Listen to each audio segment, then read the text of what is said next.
Hello guys, chapter 7 કણોના તંત્રો અને ચાક ગતિમાં જડત્વની ચાક માત્રા શું છે, તેની વ્યાખ્યા શું આવે, તેનું પારિમાણિક સૂત્ર શું છે, એકમ શું છે, તેની ચર્ચા આપણે કરીએ.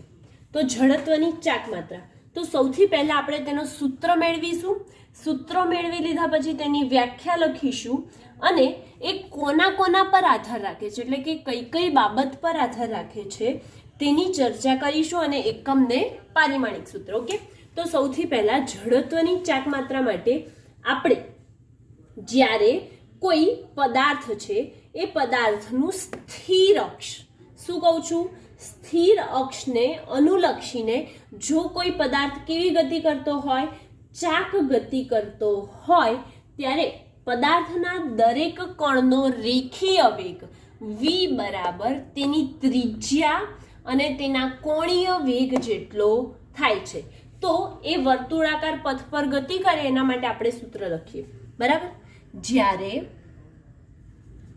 મારે આ પ્રશ્ન મોટો છે એટલે બધું લખવું શક્ય નથી, તો હું જે બોલું એ પણ તમારે લખતું જવાનું. જ્યારે સ્થિર અક્ષને અનુલક્ષીને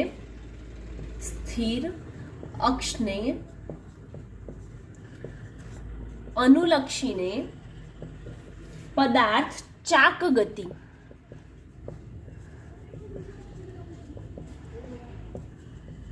કરે છે ત્યારે તે દરેક પદાર્થનો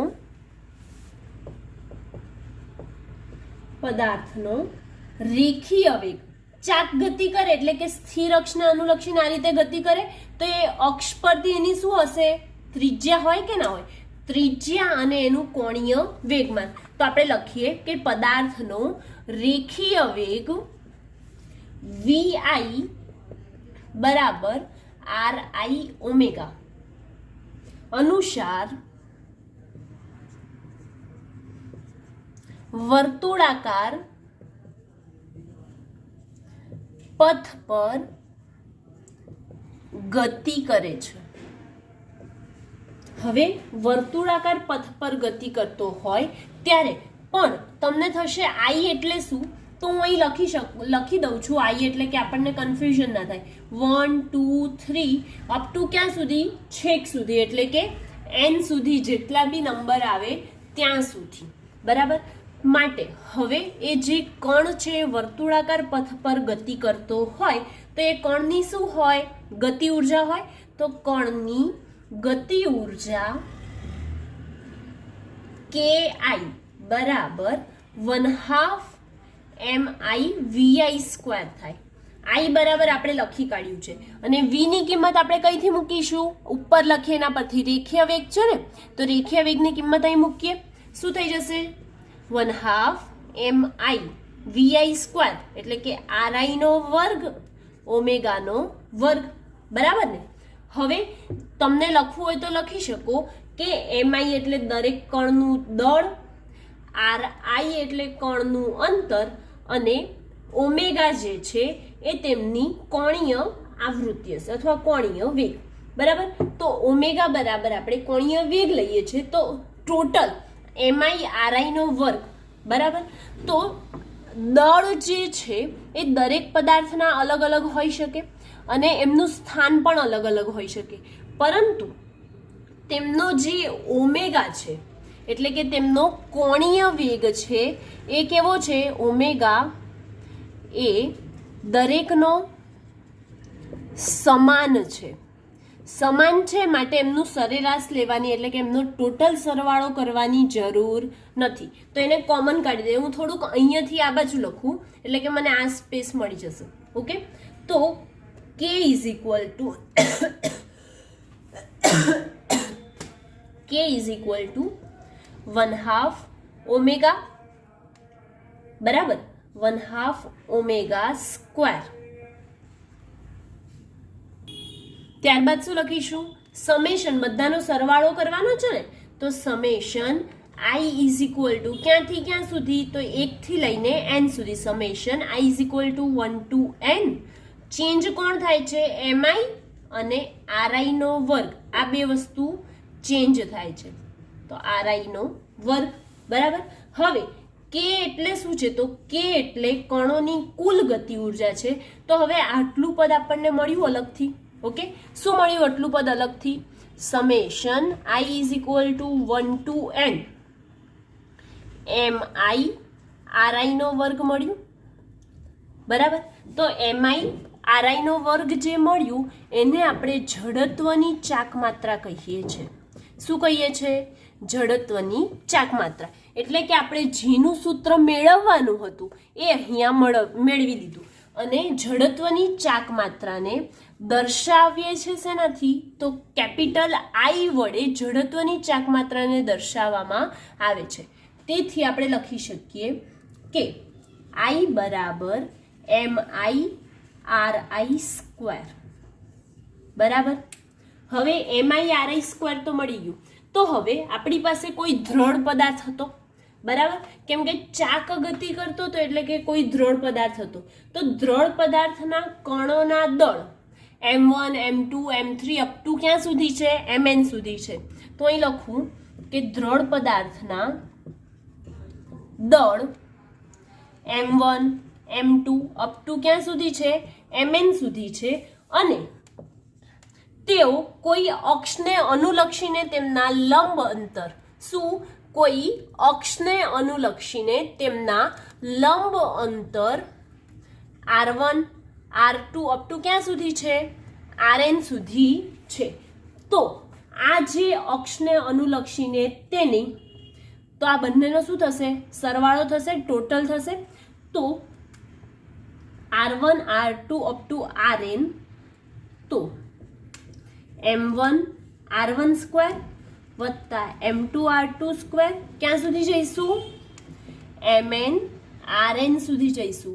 mn rn² આપેલા અક્ષને અનુલક્ષીને, આપેલ અક્ષને અનુલક્ષીને શું છે? એની જડત્વની લક્ષીને જડત્વની ચાક માત્રા છે. ઓકે, હવે જડત્વની ચાક માત્રા છે તો એને ગાણિતિક સ્વરૂપે દર્શાવવું હોય તો લખી શકીએ કે I બરાબર m1 r1² plus m2 r2² up to ક્યાં સુધી જવાનું? mn rn² સુધી જવાનું. માટે summation I is equal to 1 to n mi ri² થાય. હવે આયા જડત્વનું સૂત્ર મેળવી લીધા પછી જડત્વની ચાક માત્રાની વ્યાખ્યા પર. તો જડત્વની ચાક માત્રાની વ્યાખ્યા લખીએ તો અહીંયા આપણે લખી જ કાઢી છે, પણ એને ગાણિતિક સ્વરૂપમાં લખી છે તો આપણે શબ્દોમાં લખી કાઢીએ. બરાબર. તો એની વ્યાખ્યા લખીએ. શું થશે? કે કોઈ નિયત ભ્રમણાક્ષને અનુલક્ષીને, કોઈ નિયત ભ્રમણાક્ષને અનુલક્ષીને દ્રઢ પદાર્થના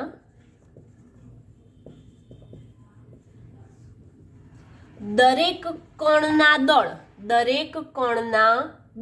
છે, અહીંયા લખ્યું છે ને આપણે m1 m2 up to mn, એટલે કે દરેક કણના દળ અને ભ્રમણાક્ષથી લંબ અંતર અને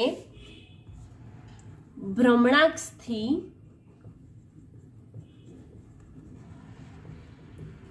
લંબ અંતરોના વર્ગના ગુણાકારને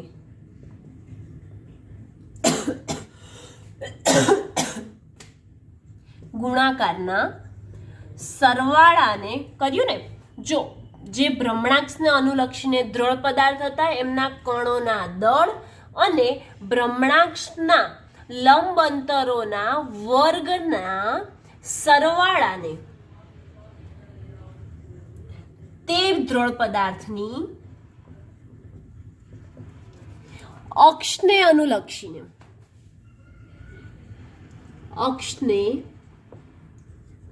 અનુલક્ષીને જડત્વની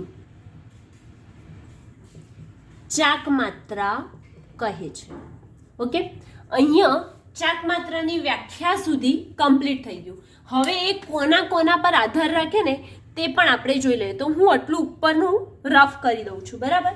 તો હવે કોના કોના પર આધાર રાખે, તો જડત્વની ચાક માત્રા, અક્ષની સ્થિતિ, અહીંયા ભ્રમણાક્ષ લીધું એટલે કે કોના પર, અક્ષની સ્થિતિ, તે કેટલો ખૂણો બનાવે, ગોળાકાર છે એટલે કોઈ ખૂણો બનાવે એટલે કે તેના નમન પર, અને પદાર્થના દળ, આકાર, કદ અને અક્ષને અનુલક્ષીને દ્રવ્ય વિતરણ પર આધાર રાખે છે, બરાબર. તો આપણે આટલું લખીએ. ચલો હું આ લખતી નથી, તમે સાંભળી લો, ફરીથી બોલું છું, ધ્યાનથી સાંભળો. જડત્વની ચાક માત્રા અક્ષની સ્થિતિ, નમન પર, પદાર્થના દળ, આકાર, કદ અને અક્ષને અનુલક્ષીને તેના દ્રવ્ય વિતરણ પર આધાર રાખે છે. કોણ? જડત્વની ચાક માત્રા. હવે જડત્વની ચાક માત્રા જે છે તે તેના કોણીય વેગથી સ્વતંત્ર છે. કોણીય વેગ આવ્યું આપણા સૂત્રમાં? નથી આવ્યું ને. કોણીય વેગ એટલે ઓમેગા, અહીંયા લખ્યું હતું મેં. કોણીય વેગ એટલે ઓમેગા. તો ઓમેગા પર આધાર રાખે છે? નથી રાખતી.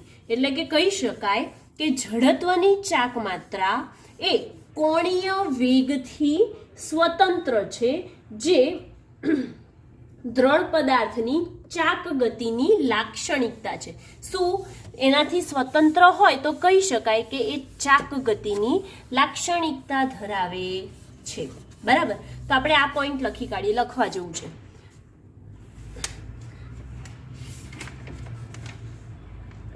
તે અક્ષની સ્થિતિ,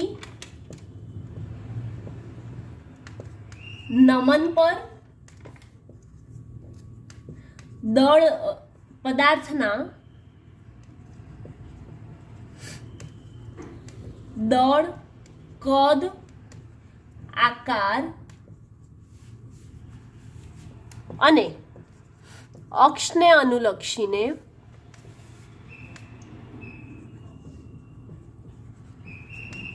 દ્રવ્યમાન વિતરણ પર આધાર રાખે છે. દ્રવ્યના વિતરણ અથવા દ્રવ્યમાન વિતરણ પર, દ્રવ્યના વિતરણ પર આધારિત છે. તે ઓમેગાથી કેવું છે? કોણીય વેગ ઓમેગાથી સ્વતંત્ર છે. એટલે કે તેના પરથી કહી શકીએ કે જડત્વની ચાક માત્રા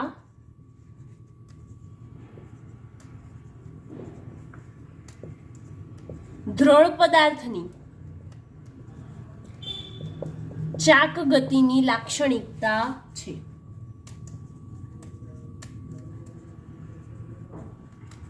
એના પછીનો પોઈન્ટ, તો દળ એ રેખીય ગતિ માટે જડત્વ છે અને જડત્વની ચાક માત્રા એ ચાક ગતિ માટે જડત્વ છે. શું? ફરીથી બોલું. રેખીય ગતિ. રેખીય ગતિ એટલે કે જે આપણે સાદી ચેપ્ટર 3માં, 4માં, 5માં જે ગતિ જોઈ ગયા ને, એ ગતિ કેવી ગતિ કહેવાશે? રેખીય ગતિ. તો એનામાં જે દળ હોય ને, વજન, દળ એ રેખીય ગતિ માટે જડત્વ છે, જ્યારે જડત્વની ચાક માત્રા એ ચાક ગતિ માટે જડત્વ છે. ઓકે. તો રેખીય ગતિ માટે જેવી રીતે આપણે વેગમાન p બરાબર mv લેતા હતા અને બળ F બરાબર ma લેતા હતા, તેવી જ રીતે ચાક ગતિ માટે, શેના માટે? રેખીય ગતિ માટે આ લેતા હતા. એવી જ રીતે જો ચાક ગતિ માટે લેવાનું આવે તો ચાક ગતિ માટે આપણે શું લઈએ છીએ? તેનું કોણીય વેગમાન L બરાબર I ઓમેગા અને ટોર્ક. આપણે જોયું હતું કે ટોર્ક રેખીય ગતિમાં જે બળ કામ કરે છે એવું ને એવું કામ ચાક ગતિમાં કોણ કરે છે? ટોર્ક કરે છે. આ રેખીય વેગમાન છે, આ કયું વેગમાન છે? કોણીય વેગમાન છે.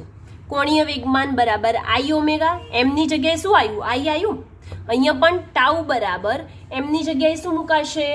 તો I અને એની જગ્યાએ આલ્ફા, કોણીય પ્રવેગ આલ્ફા, એટલે કે સદિશ એલ બરાબર આઈ ઓમેગા અને સદિશ ટાઉ બરાબર આઈ આલ્ફા લખી શકાય. આ સમીકરણો સાથે સામ્યતા ધરાવે છે પી એલ જોડે, એફ ટાઉ જોડે. આ રેખીય ગતિના, આ ચાક ગતિના જોડે સામ્યતા ધરાવે છે એવું કહી શકાય. હવે આપણે જે તેનો એસઆઈ એકમ છે તે જોઈએ. કોનો? જડત્વની ચાક માત્રાનો. સૂત્ર શું લખ્યું હતું? Summation I is equal to 1 to n MI RI નો વર્ગ એવું લખ્યું હતું ને. તો એમનો એકમ શું થાય? લખાવો તો. એમનો એકમ થાય કેજી અને આરઆઈ નો વર્ગ, આરઆઈ નો વર્ગ એટલે કે આર નો એકમ શું થાય? લંબ અંતર છે ને, અંતર એટલે શું થાય? મીટર થાય, પણ એનો શું છે? વર્ગ છે, માટે કેજી મીટર સ્ક્વેર. અથવા તો તમે એનો બીજો એકમ લખાવી શકો જૂલ સેકન્ડ સ્ક્વેર. શું? Joule second square. હવે એના પરથી પારિમાણિક સૂત્ર લખીએ આપણે. એનું શું થઈ જશે? પારિમાણિક સૂત્ર કેજી નું શું થાય? m1 metre square. Metre square એટલે કે લંબાઈનો વર્ગ એટલે L2 થાય. અને સમય આપેલો છે કે નથી આપેલો? નથી આપેલો, માટે T0. તો પારિમાણિક સૂત્ર લખવું હોય તો લખી શકાય m1 L2 T0. આમ જડત્વની ચાક માત્રાની આપણે વ્યાખ્યા, સૂત્ર, પારિમાણિક સૂત્ર, એકમ અને શેના પર આધાર રાખે છે એ બધું અહીંયા કમ્પ્લીટ થાય છે. હવે નેક્સ્ટ આપણે જોઈશું કે પાતળી રિંગના કેન્દ્રમાંથી જે પસાર થાય ત્યારે જડત્વની ચાક માત્રાનું સૂત્ર શોધીશું. ઓકે, જડત્વની ચાક માત્રામાં જ આપણે ચર્ચા કરી લીધી હતી કે હવે આપણે પાતળી રિંગના કેન્દ્રમાંથી પસાર થતા સમતલને લંબ અક્ષને અનુલક્ષીને જડત્વની ચાક માત્રાનું સૂત્ર મેળવીશું. તો હવે મારી પાસે કોઈ પાતળી રિંગ છે, બરાબર. હવે એ પાતળી રિંગમાં જે એની ભ્રમણાક્ષ છે, અહીંયા આકૃતિમાં બતાવ્યું છે, એટલે કે જે તેની સ્થિર અક્ષ છે, એ સ્થિર અક્ષની એ જે એની અંતર છે, વર્તુળનો જે પરિઘ છે એમની વચ્ચેનું અંતર કેટલું લીધું છે? આર. એટલે કે એની ત્રિજ્યા કેટલી છે? આર છે. અને તેનું ઉગમ બિંદુ ક્યાંથી છે? ઓ થી ઉગમ બિંદુ છે. અને ત્યાંથી એક નાનો ખંડ વિચાર્યો છે, ચોક્કસ દ્રવ્યમાન વાળો એક નાનો ખંડ વિચાર્યો છે. તો આપણે અહીંયા લખીએ, શું કહી શકીએ કે આર ત્રિજ્યા અને એમ દળ ધરાવતી રિંગ છે તે તેના સમતલમાં કેન્દ્રની ફરતે ઓમેગા જેટલું કોણીય વેગથી શું કરે છે? ભ્રમણ કરે છે, બરાબર.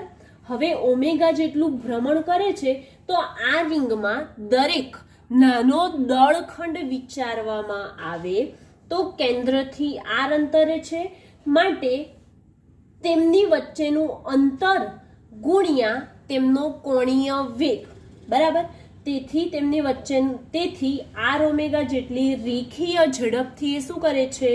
ગતિ કરે છે.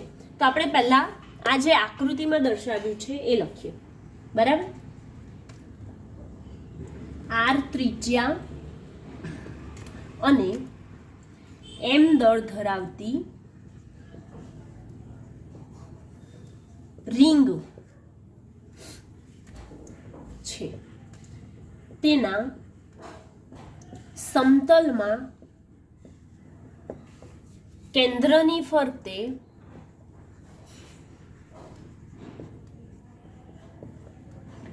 ઓમેગા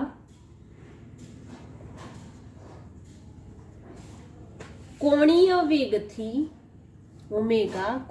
વેગથી પરિભ્રમણ કરે છે, બરાબર. કેમ કે એ વર્તુળાકાર ગતિ કરે એટલે કે એમની વચ્ચે કેવો હોય? ઓમેગા હોય ને, કોણીય વેગ જ હોય ને, એનાથી જ ભ્રમણ કરે, માટે કોણીય વેગ ઓમેગાથી પરિભ્રમણ કરે છે. હવે આ રિંગમાં જો નાનો દળખંડ કયો લીધો છે આપણે અહીંયા? નાનો દળખંડ ડીએમ. નાનો દળખંડ ડીએમ કેન્દ્રથી આર અંતરે છે, તેથી તેની રેખીય ઝડપ કેટલી થઈ જાય? બંનેના ગુણાકાર જેટલી થાય ને, માટે તેની રેખીય ઝડપ બરાબર આર ઓમેગા જેટલી થાય છે. તો રિંગની ગતિ ઉર્જા કેટલી થશે? ટોટલ લેવી પડશે. તો રિંગની ગતિ ઉર્જા બરાબર 1/2 mv સ્ક્વેર. mv સ્ક્વેર વી બરાબર આપણે આના આગળ જ જોઈ ગયા કે વી બરાબર શું લેવાનું? આર ઓમેગા લેવાનું ને. રેખીય ઝડપ એટલે વી અને વી બરાબર આર ઓમેગા. કિંમત મૂકીએ 1/2 m R square omega square. R square omega square છે. હવે આ જે સમીકરણ છે કયું? તો કે બરાબર 1/2 mr સ્ક્વેર ઓમેગા સ્ક્વેર છે. આ સમીકરણને